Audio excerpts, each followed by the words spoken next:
پیارے دوستو، میرا نام عمران ہے۔ آج اپنے ساتھ ہوا ایک خوفناک واقعہ آپ کے ساتھ شیئر کر رہا ہوں۔ ہوا کچھ یوں کہ میری ایک اچھی جاب اسلام آباد میں لگی، جس کی وجہ سے مجھے وہاں فلیٹ لے کے رہنا پڑا۔ میری ایک عادت تھی کہ میں ڈنر کے بعد بالکنی میں ضرور جاتا تھا۔ اس روز بھی میں بالکنی میں کھڑا ہوا تھا۔ پھر اچانک سے میری نظر سامنے والی بلڈنگ کے چوتھے مالے کی فلیٹ پر پڑی، جس کی اس وقت لائٹ جل رہی تھی اور اس میں ایک عورت لال ساڑی پہنے کھڑی ہوئی تھی۔ میں ابھی اس کو دیکھ ہی رہا تھا کہ وہ اچانک سے پیچھے مڑی اور مجھے گھورنے لگی۔ چند سیکنڈ گھورنے کے بعد اس نے اپنے کمرے کی کھڑکی بند کر دی۔ اس کے جانے کے بعد میں 5 منٹ وہیں کھڑا رہا اور پھر اپنے کمرے میں آ کر سو گیا۔ میرا تو یہ روز کا معمول تھا کہ میں بالکنی میں روزانہ ڈنر کے بعد آ کے کھڑا ہوتا اور پھر سو جاتا تھا، لیکن شاید سامنے والی عورت کو یہ معاملہ برا لگ رہا تھا کہ میں یہاں کیوں کھڑا ہوتا ہوں۔ شاید اس لیے وہ روزانہ گھورتی اور چلی جاتی۔ جب اسی طرح 4-5 دن گزر گئے تو مجھے کچھ عجیب سا لگنے لگا۔ میں نے سوچا کیوں نہ میں اپنے اس دوست سے بات کروں جس نے مجھے یہ فلیٹ دلایا ہے، کہیں کسی اور معاملے میں نہ پھنس جاؤں۔ مجبوراً میں نے اپنے دوست کو فون لگایا اور اس کو سارے معاملے سے آگاہ کر دیا، لیکن میرے دوست نے جو مجھے بتایا تو وہ سن کے تو میرے ہوش اڑ گئے۔ اس نے کہا، کون سی سامنے والی بلڈنگ؟ اس میں تو کوئی نہیں رہتا۔ اس بلڈنگ کو تو بند ہوئے پورا 1 سال ہو چکا ہے، کیونکہ جس فلیٹ کی تم بات کر رہے ہو اس میں ایک میاں بیوی کا قتل ہوا تھا۔ بیوی کو تو اس کے شوہر نے مارا تھا، لیکن شوہر کو کس نے مارا یہ آج تک نہیں پتہ چلا۔ میرا تو یہ سننا تھا مانو میرے پیروں کے نیچے سے جیسے زمین نکل گئی ہو۔ لیکن میں نے اپنے دوست سے کہا، یار یہ تو کیسی بات کر رہا ہے؟ روزانہ میں نے اس فلیٹ کی لائٹ جلتے ہوئے دیکھی ہے اور میرے سامنے وہ عورت زندہ سلامت کھڑی ہوتی ہے۔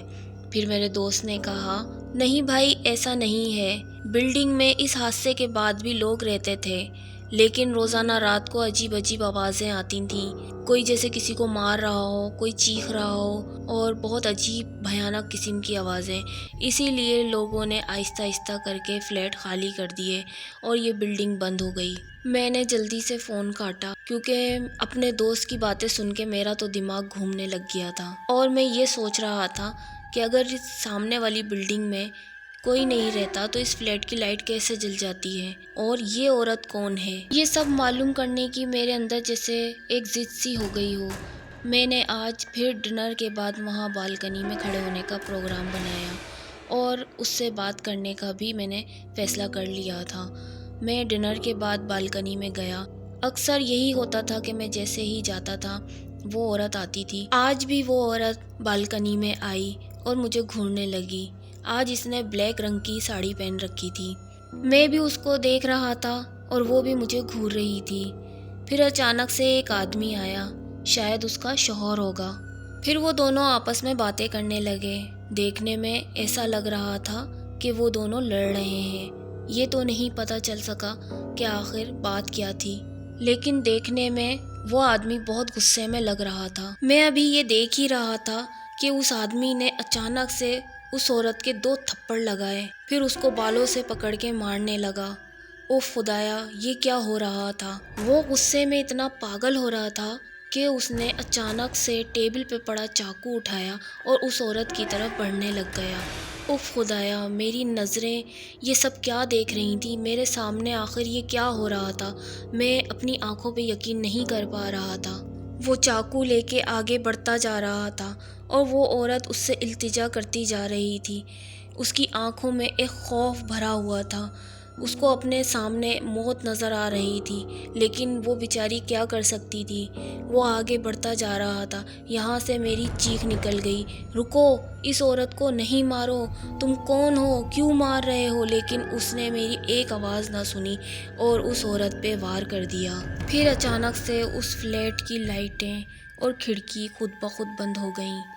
میں ایک دم سن کھڑا تھا اور یہ سب کچھ دیکھ رہا تھا، مانو ایسا لگ رہا تھا جس سے میرے جسم میں کوئی جان ہی نہ ہو۔ پھر چند سیکنڈ کے بعد اس کمرے کی کھڑکی اور لائٹ دوبارہ کھلی۔ اف، یہ کیا تھا؟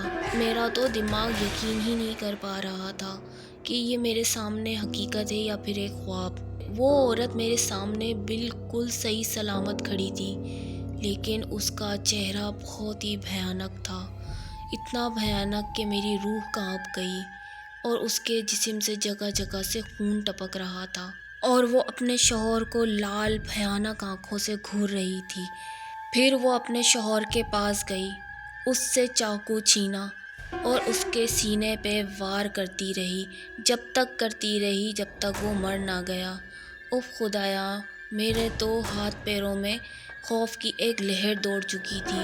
یہ ایک ایسا منظر تھا جو ناقابل یقین تھا۔ اپنے شوہر کو مارنے کے بعد اس نے میری طرف منہ کیا اور قریب آ کر زور سے چیخی، جاؤ سب کو بتا دو کہ اپنے شوہر کو میں نے مارا ہے، کیونکہ یہ ایک شکی آدمی تھا، مجھ پہ شک کرتا تھا، طرح طرح کے الزامات لگاتا تھا، اسی بنا پر اس نے مجھے مارا اور میں نے اس کا قتل کر دیا۔ یہ سارا معاملہ میری آنکھوں کے سامنے ہو رہا تھا۔ اچانک سے میرا سر گھومنے لگ گیا اور پتہ نہیں کب مجھے چکر آ گیا اور میں گر گیا۔ جب صبح میری آنکھ کھلی تو میں نے فوراً اپنے دوست کو فون کیا اور سارا معاملہ اس کو بتایا۔ آج بھی میں اپنے ہی فلیٹ میں رہتا ہوں، آج بھی میرے سامنے والے بلڈنگ کے فلیٹ میں لائٹ جلتی ہے اور طرح طرح کی آوازیں آتی ہیں، لیکن بس میں نے ڈنر کے بعد بالکنی میں جانا بالکل چھوڑ دیا ہے۔ جی تو میرے پیارے پیارے دوستوں، کیسی لگی آپ کو میری یہ کہانی؟ تو آپ کو اگر میری کہانیاں پسند آتی ہیں تو لائک، شیئر اور سبسکرائب کر دیا کریں، اور بیل آئیکن کو پریس کرنا بالکل مت بھولیں تاکہ ہر آنے والی نیو نوٹیفیکیشن آپ تک پہنچ سکے۔